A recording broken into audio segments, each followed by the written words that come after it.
Wenn ihr wissen wollt, wie ihr euer Scoring im Fantasy Football revolutionieren könnt, wie ihr damit das echte NFL-Erlebnis nachempfinden könnt im Fantasy Football und warum ich Superflex den Kampf ansage, dann bleibt dran. Ich schmeiß eine Münze ein und schon geht's los.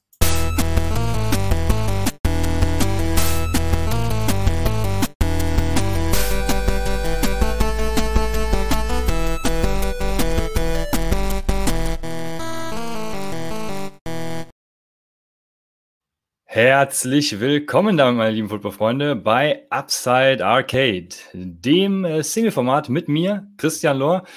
Diesmal ohne meinen Partner Raphael, sonst mache ich mit Upside, dem Fantasy-Football-Podcast, gemeinsam mit Raphael die Folgen. Heute mal ganz ohne ihn, mit mir, denn er ist Superflex-Verfechter und ich sage heute Superflex, wie gesagt, den Kampf an. Deshalb startet mit mir in dieses Spiel. Ich habe ein Spiel aus leider nur 2 Levels vorbereitet. Die 2 Levels sind aber höchst anspruchsvoll und dementsprechend auch sehr kurzweilig. Und vor allem dadurch, dass die Analytics-Community eine Fantasy-Football-Liga abhält, eine Redraft-Liga und gerade sucht, die FAFL, die sucht neue Mitspieler, ist es an der Zeit, endlich das Minus-PPR-Scoring vorzustellen, was ich schon öfters in Upside-Folgen erwähnt habe. Und was eben ein bisschen an Analytics angelehnt ist, Mike Filacicchia ist da der Mitbegründer dieses Scorings, mit mir auch in der Analytics Dynasty League. Und wir suchen Leute, let's go. Und wenn ihr nicht dabei sein wollt, trotzdem hört zu, dieses Scoring wird euer Fantasy-Erlebnis revolutionieren. Ich würde sagen, wir starten in das erste Level. This is Upside Arcade, Level 1. Und für das erste Level habe ich euch eine Präsentation mitgebracht. Warum eine Präsentation? Weil ich mir dachte, ja, ihr könnt diese Präsentation einfach weiterverteilen. Also ich werde diese Präsentation so auch als PDF zur Verfügung stellen. Das heißt, wenn ihr Bock auf dieses Scoring habt, wenn ihr jetzt denkt, ey, das ist super geil, was der Christian hier erzählt, dann könnt ihr die Message verbreiten. Ich bin froh um jeden, der dieses Scoring spielt, weil mir macht es einfach unfassbar viel Spaß. Und deshalb starten wir direkt. Die Scoring-Philosophie, wie gesagt, Mike Filacicchia ist da, Filacicchia, wahrscheinlich italienischer Name, ist da der Begründer und ich werde auch verlinken, wie sein Twitter-Profil heißt oder sein Linktree und da werdet ihr auch die Scoring-Philosophie finden, die über 30 Seiten lang ist und wo wirklich lang und breit erklärt wird, warum es zu diesem Scoring kam. Und ich werde jetzt einige Sachen dieser Scoring-Philosophie wiedergeben, weil Ziel ist es natürlich, die reale NFL abzubilden im Fantasy und darauf zielt dieses Scoring ab. Ich werde mal Vergleiche anstellen zwischen PPR und Minus-PPR.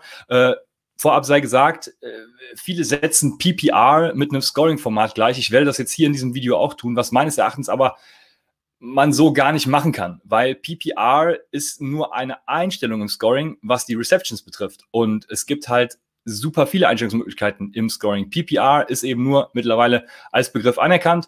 Deswegen werde ich das hier auch gebrauchen. Gucken wir uns das PPR-Scoring mal an. Wir haben erstmal den Passer und den Rusher oder Receiver unterschiedlich bewertet. Es gibt 1 Punkt pro Reception, im Half-PPR-Format eben 0,5 und ansonsten ist es in Half-PPR und PPR gleich. Das heißt 0,04 Punkte pro Yard Passing und 0,1 Yard pro Yard Receiving und Rushing. Dann gibt es im Passing Touchdown 4, Rushing Touchdown 6, manche variieren auch da schon. Two-Point-Conversion 2 Punkte, Interception -2 und Fumble und Fumble Lost jeweils -1 Punkt. So, und jetzt hat sich Mike eben überlegt, wie kann man das Ganze eben vereinheitlichen, verbessern und an das reale NFL-Erlebnis anpassen. Und das Wesentliche am Minus-PPR ist ein wichtiger Faktor, die Integrität. Das heißt, identische Play-Outcomes werden auch identisch bewertet. Also egal, was für ein Play es ist und egal, welcher Spieler beteiligt ist. Das sieht man vor allem gleich daran, wir haben nur quasi den Player. Wir haben keinen Passer und Rusher-Receiver mehr, sondern nur den Player. Es gibt für eine Reception, und da ist jetzt die erste Besonderheit, nicht nur Reception, sondern auch den Rush-Attempt, gibt es minus 0,5 Punkte. Wenn man es genau aufdröseln kann, ist jetzt bei Sleeper auch möglich, dann kann man es eben so machen, das resultiert daraus, dass ein Target -1 Punkt gibt und eine Reception plus 0,5. Ist bei Sleeper jetzt auch möglich, das heißt, da kann man das Scoring noch genauer abbilden. Und es gibt pro Yards, die man er fängt oder er läuft oder auch er passt, 0,2 Punkte. Diese Ratio ist extrem wichtig, weil normalerweise hat man ja 0,1 Yards pro Lauf oder pro Reception und diese Ratio von 0,1 zu minus 0,25 resultiert aus dem sogenannten 10 per 4 Framework. Das heißt einfach, das Ziel vom Football ist es, ein neues First Down zu erzielen. Dafür hat man 4 Versuche und dementsprechend muss man mit jedem Versuch 2,5 Yards überbrücken, deswegen 0,25 und ja, um eben die 10 Yards zu erreichen. Und das ist eben jetzt hier mit minus 0,5 und 0,2, weil es eben bessere, ja, also an PPR-Scorings angelehnt ist und dementsprechend eben ein bisschen hochskaliert wurde, damit die gleiche Punktanzahl an Outcome da eben steht und es ja ein bisschen intuitiver auch für die Leute ist, die gerade switchen. Dann haben wir den Touchdown ein bisschen reduziert, weil Touchdowns, wir wissen es alle, wenn ihr Upside hört, sind nichts anderes als bessere First Downs. Die Two-Point-Conversion gibt weiter 2 Punkte. Dann kommt auch schon das erste, was weiter über diesen 10 per 4 Framework hinausgeht. Und das ist die Genauigkeit eben. Es wird das Scoring eben genau nach EPA, Expected Points Added, bewertet. Was das ist, kommt wahrscheinlich nochmal in einem anderen Video für die, die es noch nie gehört haben. Um es kurz zu fassen, man bewertet bei Expected Points eben die Spielsituation an sich. Das heißt, ein 10-Yard-Raumgewinn bei einem 4th and 20 ist nicht so viel wert, logischerweise, wie ein 10-Yard-Raumgewinn bei einem 4th and 10 eben. Ne? Dann hat man ja das First Down und kriegt neue 4 Versuche. Also das alles wird bewertet, noch viel mehr. Entfernung der Goal-Line und so weiter, kann man alles nachlesen. Wie gesagt, kommt eventuell nochmal gesondert, aber ich denke, viele Leute werden es kennen und da dieses Scoring darauf basiert, werdet ihr euch vermutlich dafür interessieren. Dementsprechend die Genauigkeit. Und die Expected Points werden wiedergegeben und jetzt kommt der erste krasse Gegensatz. Zwar gibt es für eine Interception direkt minus 10 Punkte. Ja, Regressionen haben eben gezeigt, dass Interceptions stark mit der Leistung mit den EPA auch korrelieren. Natürlich, der Ballbesitz wird ja abgegeben und dementsprechend gibt es hier auch minus 10 Punkte. Fumbles, genau dasselbe.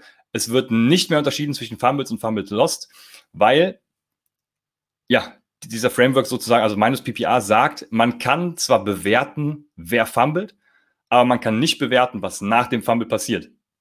Und das ist eben auch ganz logisch. Führt natürlich zu ein paar Unsicherheiten, wenn der Fumble recovered wird, klar, aber der Spieler hat trotzdem gefummelt, dementsprechend minus 6 Punkte für den Spieler. Und dann kommen noch so ein paar Sachen dazu. Ich hatte gesagt, es gibt den Spieler und beim Passer, eine Sache noch, die wichtigste Sache ist natürlich, die First Downs kommen dazu. Die geben die meisten Add-on-Punkte, wie auch beim Upside Bowl. Leute, die jetzt da mitspielen, werden es kennen. First Down ist eine für mich mittlerweile essentieller Bestandteil des Scorings. Also ich spiele nirgendwo mehr ohne, außer in Bestandsligen, aber ich gründe keine neue Liga mehr ohne die Bewertung von First Downs. Das ist der wichtigste Punkt. Und bei den Pass-Attempts und den Completions ist es ähnlich wie bei den Receptions. Man gibt erst minus 1 Punkt für den Pass-Attempt und plus 0,5 für die Completion. Das heißt, wie bei den Receptions, man muss 2,5 Yards oder ein First Down erreichen, um eben genullt zu sein. Deswegen auch dieser 10 per 4 Framework übrigens, noch um das aufzugreifen. Also wenn du 9 Yards machst, dann hast du quasi Minuspunkte, weil also in 4 Versuchen 9 Yards, hast du Minuspunkte, weil dieser Framework eben davon ausgeht, du musst in den 4 Versuchen 10 Yards das First Down überbrücken, um eben tatsächlich Pluspunkte zu sammeln, um es kurz zu fassen. Und dieses First Down gibt eben auch 0,5 Punkte. Das heißt, wenn man eine Completion hat und ein First Down, dann ist man eben genullt, genauso wie bei der Reception. Wenn man dann noch Yards dazukommt, was für gewöhnlich der Fall ist, dann kriegt man natürlich auch Pluspunkte und mehr Punkte. Sack, eine Quarterback-Stat, gibt wie im Upside Bowl auch minus 1. Und um das Ganze mal anhand eines Beispiels, weil es sehr theoretisch zu erläutern, habe ich unseren Upside-Lieblingsspieler mitgebracht, Nelson Agholor. Nelson Agholor hier nochmal in seiner wunderbaren Pracht zu sehen. So sieht eigentlich jedes Play von Nelson Agholor aus, der Ball auf dem Boden und er irgendwo daneben. Und Nelson Agholor hatte in Woche 3 im Jahr 2019 ein Spiel gegen die Detroit Lions. Da waren Alshon Jeffrey verletzt, Deshaun Jackson verletzt. Das heißt, Nelson Agholor quasi der Wide Receiver 1 der Eagles. Er hatte 8 Receptions aus 12 Targets, hat damit 50 Yards erfangen und 2 Touchdowns erzielt. Das Ganze resultierte in 23 PPR und 19 Half-PPR-Punkten. Und das sah wie folgt aus. Er hatte eben, wie gesagt, die 12 Targets, die geben 0 Punkte im ganz normalen PPR-Scoring. Dann hat er eben 8 Receptions, 8 bzw. 4 Punkte PPR und Half-PPR. Dann eben die 50 Yards, geben 5 Punkte, Touchdowns, 2 an der Zahl, 12. Ein Fumble hatte er, gibt -1, ein Fumble lost, war er auch -1, dementsprechend 23 Punkte. Der durchschnittliche Wide Receiver im PPR-Scoring erzielt 17 Fantasy-Punkte. Das heißt, Nelson Agholor ist 6 Punkte besser als der durchschnittliche Wide Receiver. Jetzt kommen wir zu meines PPR-Scoring, ein großer Unterschied, denn die Targets, 12 an der Zahl, geben alleine schon mal -12 Punkte. Wenn er alle fängt, ist eben gut. Wenn nicht, dann nicht. Er hatte aus den 12 Targets nur 8 Receptions. Das heißt, er kriegt 4 Punkte und macht dementsprechend durch seine Targets und die weniger Gefangenen sowieso schon mal mehr Minuspunkte als sowieso die -0,5. Es ist ja auch meines PPR, sonst würde das Ganze ja keinen Sinn machen, was ich hier erzähle. Dann die Yards, die 50, geben 10 Punkte und die 2 Touchdowns, wie eben erwähnt, 8 Punkte, 2 mal 4. Der Fumble, -6 tatsächlich, weil der Spieler hat gefumbled und das ist schlecht fürs Team, schlecht für die EPA. Und Fumble Lost in dem Sinne gibt jetzt keine Minuspunkte mehr. Das First Down, was nur 2 an der Zahl waren bei diesen 8 Receptions, geben 1 Punkt und so landet Nelson Agholor bei 5 Punkten. Und wir wissen alle, Nelson Agholor, wer ihn schon mal spielen gesehen hat, genau da gehört er halt auch hin. 5 Punkte, der durchschnittliche Wide Receiver macht beim -PPR-Scoring 14 Punkte im Schnitt pro Spiel. Und damit ist er -9 Punkte, also 9 Punkte schlechter als der durchschnittliche Wide Receiver. Was auch völlig seine reelle Leistung widerspiegelt. Denn Nelson Agholors EPA-Wert entspricht -6,5. Nelson Agholor hat also dazu beigetragen, dass die Eagles im Spiel gegen die Lions -6,5 Punkte generiert haben. Also er hat quasi zur Niederlage der Eagles, ich weiß gar nicht, ob es eine war, maßgeblich beigetragen. Jetzt wird spannend, denn jetzt haben wir einmal dieses Scoring abgehandelt. Meines PPR, ihr wisst, was es ist. Ich könnte jetzt aufhören, aber ich wollte ja noch Superflex den Kampf ansagen. Also geht's jetzt volle Lotte, Flotti Carotti ab in Level 2. Upside Arcade, Level 2.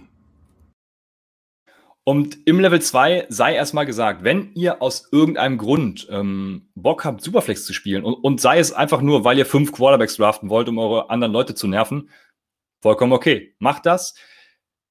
Wenn allerdings der Grund für eure Superflex, euer Superflex-Hype ist, dass ihr den Quarterback aufwerten wollt, dann lasse ich das als Argument in Zukunft nie mehr gelten, weil das ist Bullshit.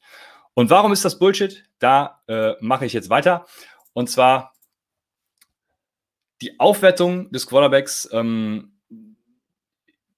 muss über das Scoring passieren, weil nur mit der Aufwertung über das Scoring bekämpft man das Problem wirklich auch an der Wurzel und spielt nicht sozusagen den Feuerlöscher des Fantasy Football, weil durch den zusätzlichen Spot im Superflex-Format ist eben einfach nur die Notgröße an Quarterback zu draften. Also der Positional Drop-Off innerhalb der Quarterback-Position ist ja immer noch nicht da. Das heißt, du kannst trotzdem noch Sam Darnold aufstellen.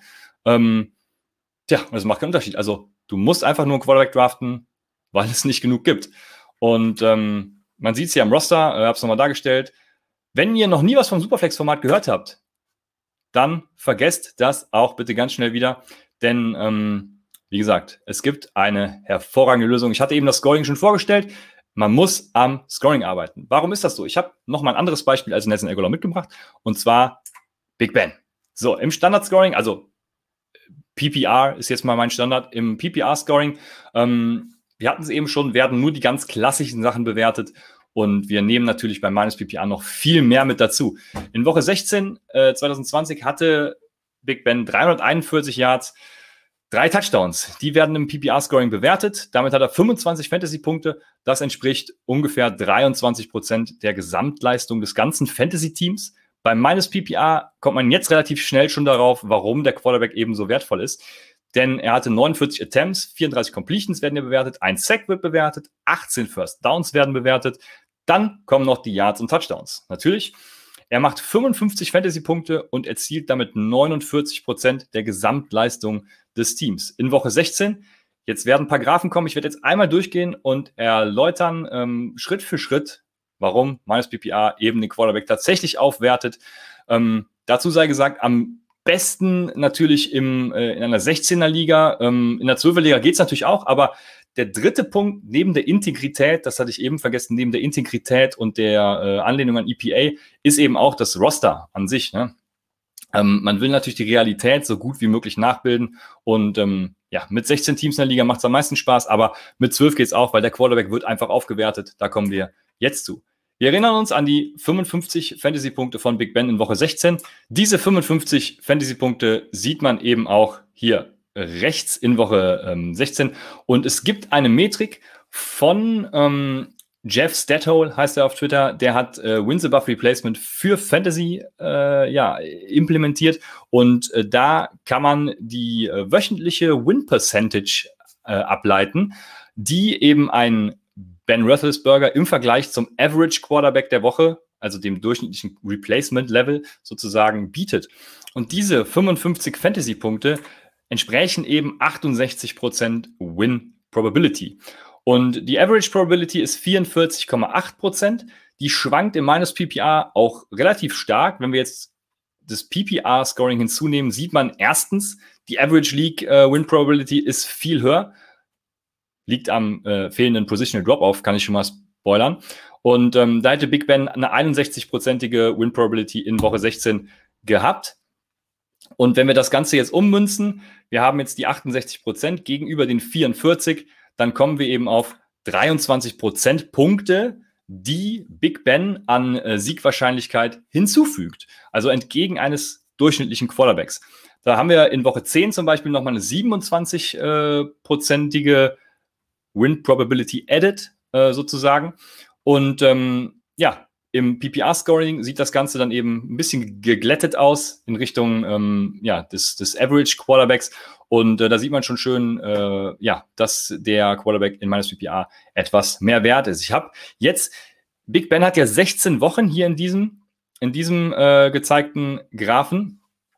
Und ich habe die 24 besten Quarterbacks jeder Woche genommen, mal 16. Es kommen einige Punkte und die sind alle hier in dieser Verteilung drin. Hier rechts sieht man zum Beispiel anhand des Pfeils, Big Ben hatte die 2 Wochen mit einer Siegwahrscheinlichkeit, die er geaddet hat von knapp 25, einmal waren es ja 27 Prozentpunkten. Und die sind hier drin eben, da wo der Pfeil ist. Und beim Superflex, beziehungsweise beim PPR-Format sieht man schon, es ist relativ normal verteilt, entgegen der 0 Prozentpunkte Siegwahrscheinlichkeit addet. Und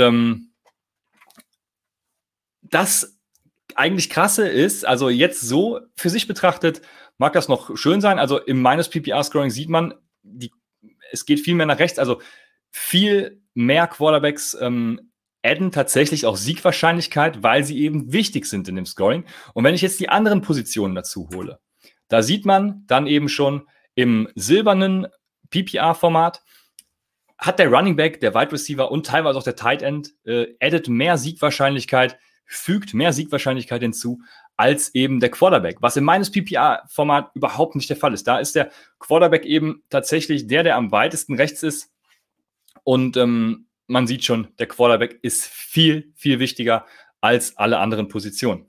Und ja, deswegen spielt kein Superflex. Wenn ihr Superflex spielt, dann auch wieder mit ordentlichem Scoring. Das Argument, ich will den Quarterback höher bewerten und spiele deshalb Superflex, lasse ich nicht mehr gelten. Andere sind zum Beispiel die Flexibilität im Draft, habe ich schon gehört, wird schöner, dadurch, dass man nicht weiß, wann der erste Quarterback geht. Ja, für mich Bullshit, weil die Liga ist spätestens im Eimer, wenn jemand 5 Quarterbacks draftet und ihr keinen mehr kriegt. Dementsprechend spielt meines PPR-Format, wenn ihr den Quarterback aufwerten wollt, wenn ihr auch die Experience der NFL im Fantasy nachempfinden wollt. Und ich würde sagen, abonniert den Kanal, folgt uns, aktiviert die Glocke, was auch immer man bei YouTube so macht. Folgt auch Upside Fantasy auf Twitter, Instagram, wo immer es geht und mir natürlich auch. Und ja, ich denke, meines PPR ist eine tolle Sache. Die Football Analytics Fantasy Lab Liga sucht neue Mitspieler Und wenn ihr Bock drauf habt, wenn ihr angefixt seid, schreibt mir auch gerne. Ihr könnt auch uns bei Patreon unterstützen. Da gibt es einen Constitution Service. Also wenn ihr sagt, ey, ich will so eine Liga gründen, dann ja, helfen wir euch dabei, so eine Constitution zu entwerfen, die tatsächlich dieses Scoring auch abbildet. Unterstützen euch da, stehen beratend zur Seite. Und das ist unser Service, wenn ihr supportet. Ja, mir bleibt nichts anderes zu sagen, außer ich hoffe, es hat euch Spaß gemacht, das Spiel. Ihr habt 2 Levels absolviert. Ich hoffe, ihr seid noch mit genug Leben ausgestattet, um tatsächlich jetzt die Liga zu gründen. Startet und haut einfach rein, spielt meines PPA und sagt mir, wie geil es ist. Lasst gerne in den Comments da, wie ihr dieses Scoring findet und was ihr davon haltet. Ich bin raus. Wir hören uns das nächste Mal bei Upside Arcade.